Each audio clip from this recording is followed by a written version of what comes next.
nós anunciamos na conferência de imprensa que o FCCA vem com tremenda iniciativa com campanha de hipoteca Yabi de Mbomang.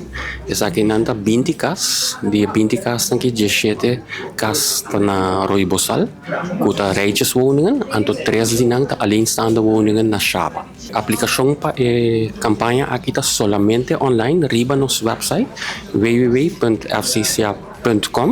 Anto inananan por aplicar, é solicitante por aplicar riba nos website.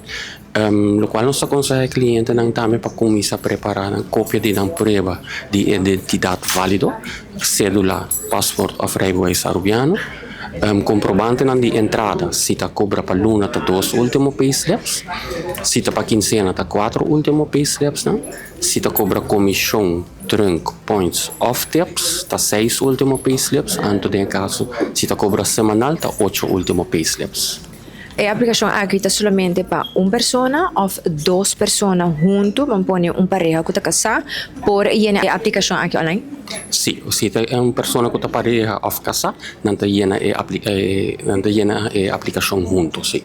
De caso que não para o Roy Bosal, é rijtjes woningen, dus não está casa de 2 pisos, 3 câmaras, 2 banhos, e na Shaba está 2 câmaras, 1 banho, por isso não está alleenstaande woningen. Terreno ng kinanta, terreno ng eigendom. In caso kinanang, tem período como reservado, dus é de traspasso de acta notarial, qual custa mais ou menos 6 luna para prome casa na Roy Bosal queda. Sabe também da quanta pessoa na Shaba?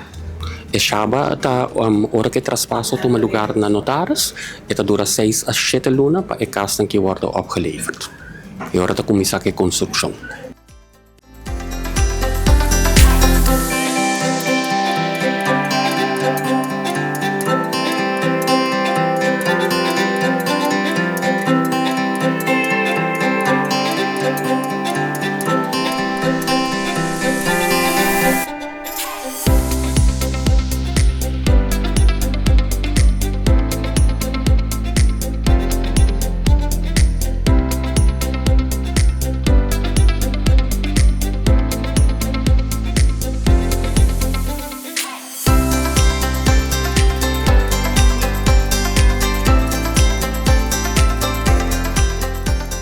A aplicação está abre já luna 17 de agosto, já nós estamos mas a aplicação está solamente online riba website www.fcca.com e o período está de 17 de agosto até já luna 31 de agosto.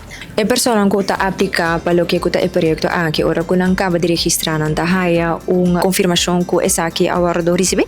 Sim, nós recebemos bevestigings-e-mail por o documento que nós entregar, que é hora que nós tomamos o documento em behandeling.